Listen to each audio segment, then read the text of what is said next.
దేవుని నామానికి మహిమ కలుగును గాక. ఈరోజు దేవుని వాక్య ధ్యానం కొరకు మత్తయి శుభవార్త 21వ అధ్యాయం. యేసు ప్రభు వారు ఆ దినాన యెరూషలేము వెళ్తూ ఉన్నారు. యెరూషలేము దగ్గరికి వస్తూ ఉంటుండగా బెత్సగేకు అనే ఒక గ్రామానికి వారు సమీపించడం జరిగింది. ప్రభు ఇలా సెలవిస్తున్నారు ఇద్దరు శిష్యులతో, ఎదురు ఉన్న గ్రామానికి వెళ్ళండి, వెళితే మీకు కట్టబడుతున్న ఒక గాడిద కనబడుతుంది, దానికి ఒక గాడిద పిల్ల కూడా కనబడుతుంది, విప్పి తోలుకొని రండి.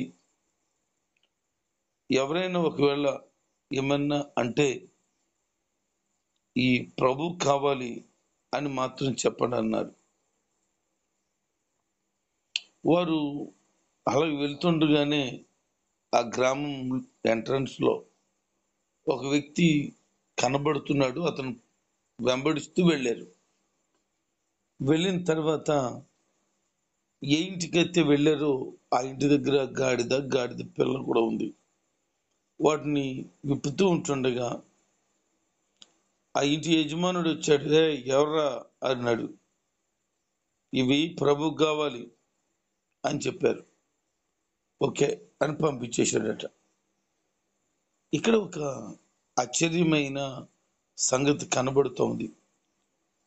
వీళ్ళతో పాటు ప్రభు ఉండేవాళ్ళు వాళ్ళతో పాటే ఉన్నారు. ఇద్దరిని పంపించినప్పుడు ముందు యేసు ప్రభు వారు ఎప్పుడు ఆ గ్రామానికి ఒంటరిగా వెళ్ళలేదు. ఆ ఇంటి యజమానుతో మాట్లాడలేదు. పైగా గాడిదలు కావాలి కొని ఉంచు అని చెప్పలేదు.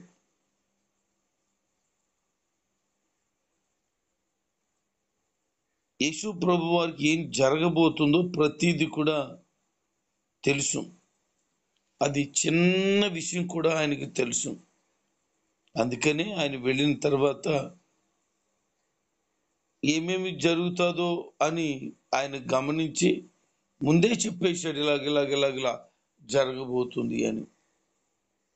దైవ లేఖనానుసారమై ఈ కార్యం జరిగింది. దేవుని వాక్యం ఎలా సెలవిస్తూ ఉంది. జకర్యా గ్రంథం 9వ అధ్యాయం 9వ వచనం, నీ రాజు భారవాహిక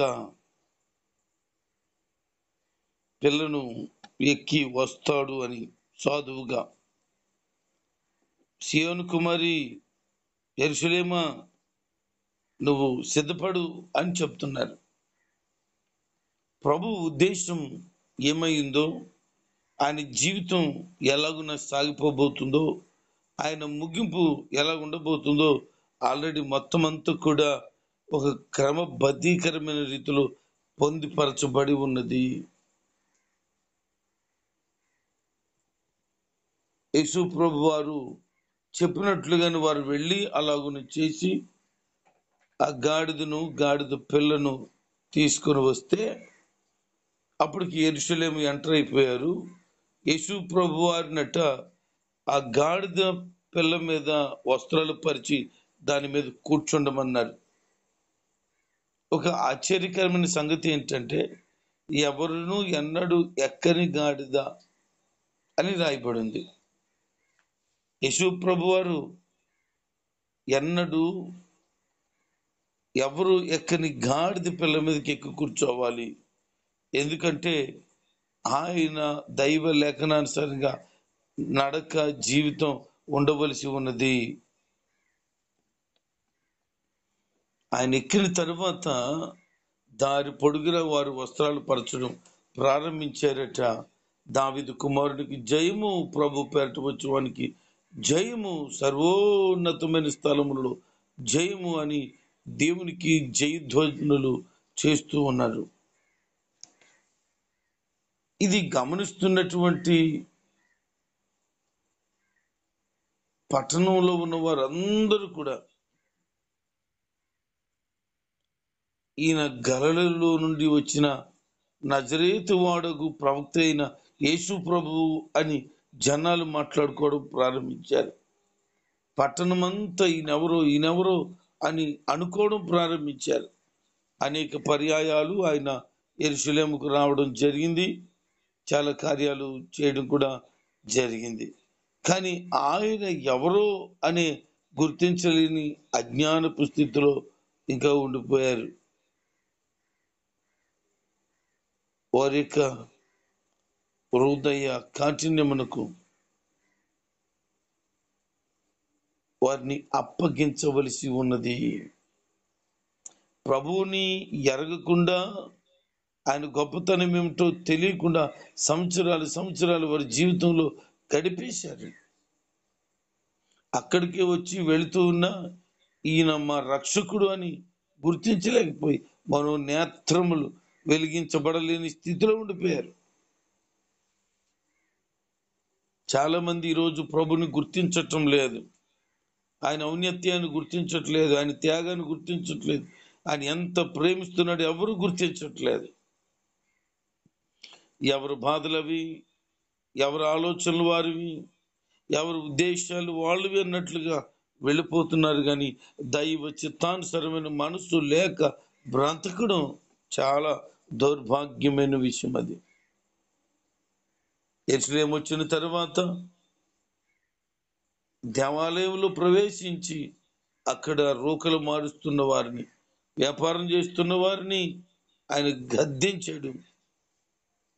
వారి మీద కోపపడి, ఇదిగో ఇది నా తండ్రి ఇల్లు అని చెప్పాడు ఆయన.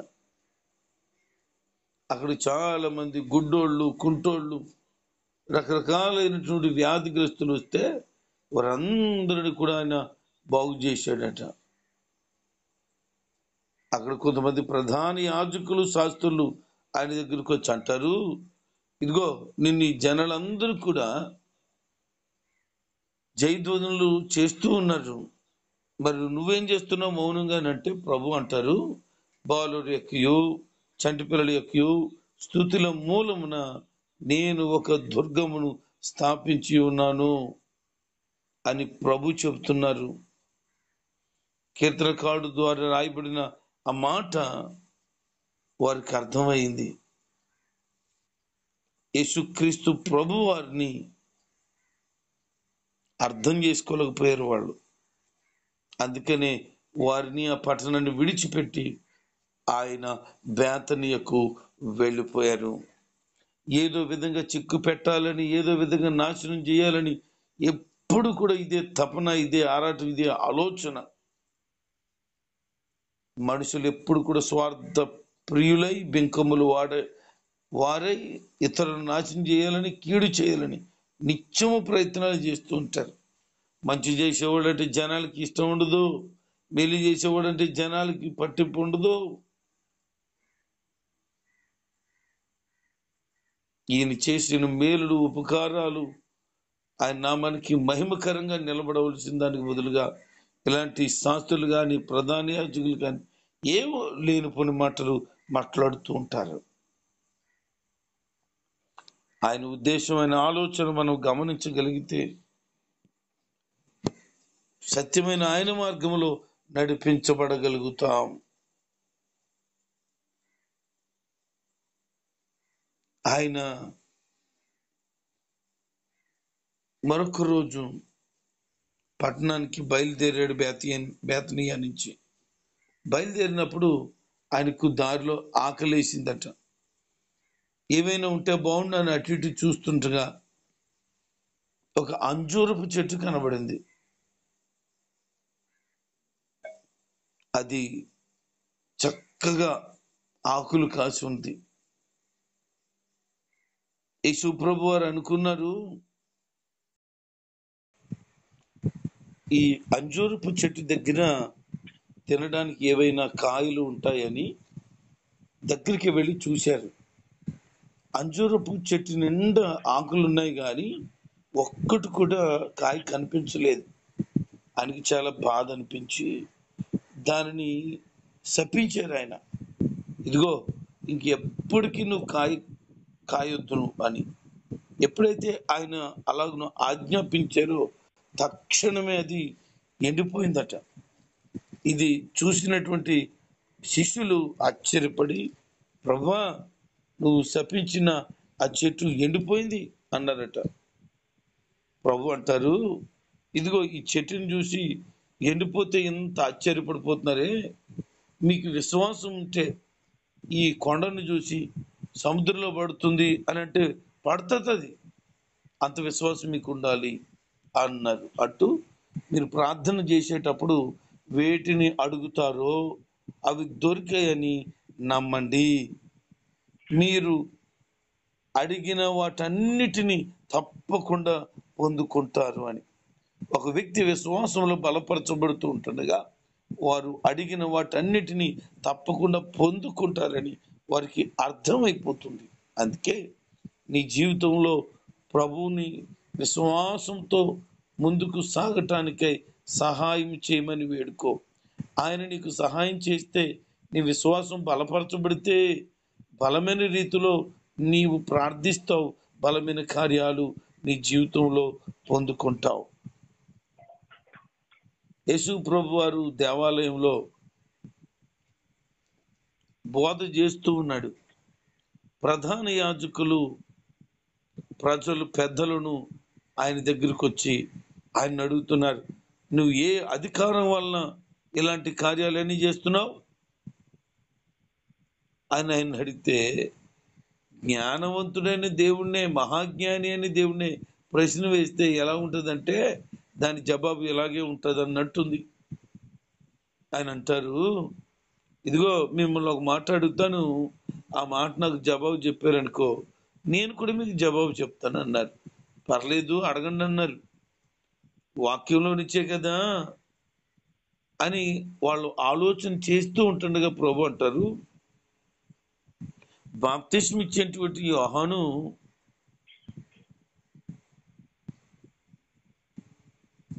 ప్రవక్త, పరలోకం నుంచి కలిగినటువంటి విధానమేనా, లేకపోతే మనుషుల నుండి కలిగిన విధానమా, మీరు ఏమనుకుంటున్నారు అని అడిగారు.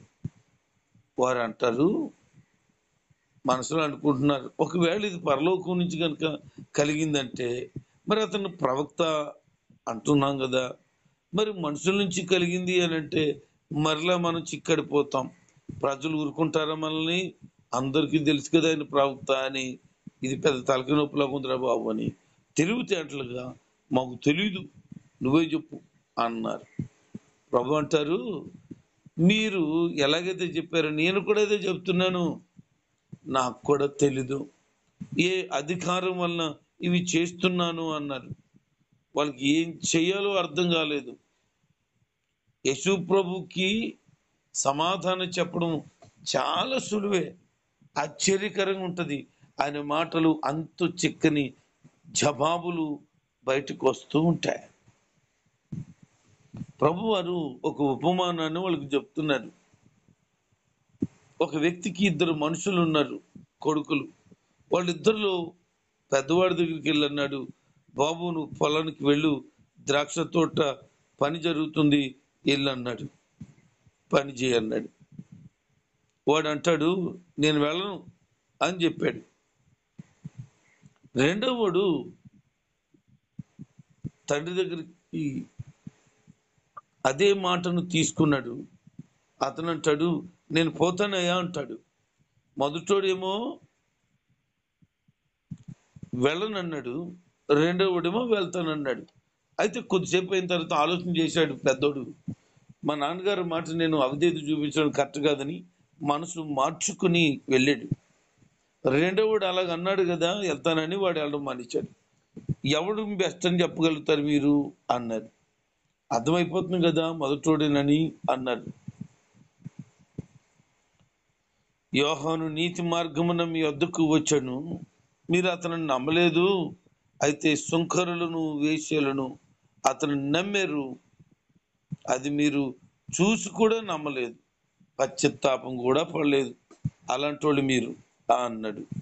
మరొక ఉపమానం చెప్తున్నాడు వాళ్ళకి. ద్రాక్ష తోట నాటించాను, దాని చుట్టూ కూడా కంచి వేశాను,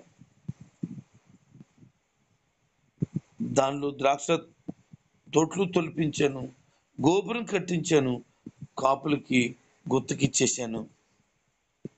కొంతకాలం అయిన తర్వాత ఆ నెల అద్దె, ఆ సంవత్సరపు అద్దె కావాలని వెళ్తే వాళ్ళు ఏం చేశారు అని అంటే, ఎవరైతే వెళ్ళారో వాళ్ళు కొట్టారట, అవమానించారట. ఆ తర్వాత వీళ్ళ వల్ల కాలేదని మరికొంతమందిని పంపిస్తే వాళ్ళను కూడా అటు విధంగానే కొట్టారట, రాళ్ళు రువ్వారట, చంపేశారు. అయితే అనుకున్నాడు, వీళ్ళందరూ కాదు, నా కొడుకునైతే సన్మానిస్తారు గనుక నా కుమారుని పంపిద్దాం అనుకున్నాడు. ఆయన కుమారుని పంపితే వాళ్ళు అంటారు మనసులో, ఇదిగో మనం వాళ్ళని చంపేస్తే అదంతా మనకి ఉంటది కదా అని దుర్మార్గపు ఆలోచన చేశారు. ఆ వ్యక్తులు ఆ యొక్క కుమారుని ఊరు వెలుపలకు తీసుకెళ్ళి కొట్టి చంపేశారు అని చెప్పారు. వాళ్ళకి అర్థమవుతుంది ఏం జరుగుతుందో, ఏం జరగబోతుందో. ప్రభు లేఖనాల్లో సెలవిచ్చినట్లుగా వీళ్ళు కట్టించిన వాని ప్రయాసము వ్యర్థం కాదు. అయితే ఎవరైతే రాయిని నిషేధిస్తారో ఆ రాయేమో మూలకి తలరాయిగా మారిపోతుంది. లేఖనాలలో వారు చదివిన వాటిని గ్రహించడం ప్రారంభించారు. దేవుని రాజ్యము మీతో కూడా ఉంది, మీరు గ్రహించటం లేదు, అజ్ఞానులుగా బ్రతుకుతున్నారు. ఇప్పుడైనా ఈ సత్యాన్ని తెలుసుకోమని ప్రభు వారికి బోధపరిచారు. జనాలు ఆయన అనుకుంటున్నారు ప్రవక్త అని. జనాలకి ఆయన ప్రవక్తగానే అర్థం అవుతున్నాడు కానీ ప్రభుగా గమనించలేకపోతున్నారు, ఆయన్ను అర్థం చేసుకోలేకపోతున్నారు. దేవుని యొక్క ఉద్దేశం, ఆలోచన మన పట్ల ఎంత ఉన్నతంగా ఉందో మనం గమనిస్తే ఆయన ఉన్నతమైన ఉద్దేశం ప్రకారంగా నడుస్తాం, దైవ క్రమాన్ని అనుసరిస్తాం. యేసుప్రభు వారిని గుర్తించలేని కన్నులు, యేసుప్రభు వారిని గుర్తించలేని హృదయం ఉంటేనేలా, లేకపోతేనేలా. ప్రభు యొక్క ఉద్దేశం ఒకటే, ఆయనను గుర్తించాలి అనేది కాదు కానీ ప్రజలు సత్యాన్ని తెలుసుకోవాలి. అజ్ఞానపు హృదయాలతో ఉండిపోయారు, కన్నులకు పొరలు గమ్మునట్లుగా అగాధంలోనే ఉండిపోయారు. వారు శరీర సంబంధమైన ఆలోచనలు ఉన్నాయి కానీ ఆత్మ సంబంధమైన ఆలోచనలు వారికి లేవు.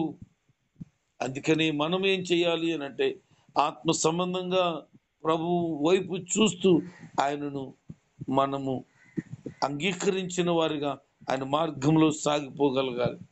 ఆయన ఎన్నడూ మనం చేపట్టుకుని విడిచి పెట్టడు. దైవ లేఖన ప్రకారంగా ఆయన ఆలోచనలన్నీ మనం గమనించగలిగితే ఎలాంటి పరిస్థితుల్లోనైనా మనతో ఉంటాడు, మన విశ్వాసాన్ని బలపరుస్తాడు. ఆయన రాజ్యానికి వారసులుగా, హక్కుదారులుగా మనం చేస్తాడు. కనుక దేవుని వాక్యాన్ని విని వాక్యానుసారంగా జీవిస్తూ దేవుని మార్గంలో సాగిపోవాలని దైవజనుడిగా తెలియచేస్తున్నాను. దేవుడి మాటలు మన వినికిట్లో దీవించును గాక. ఆమేన్.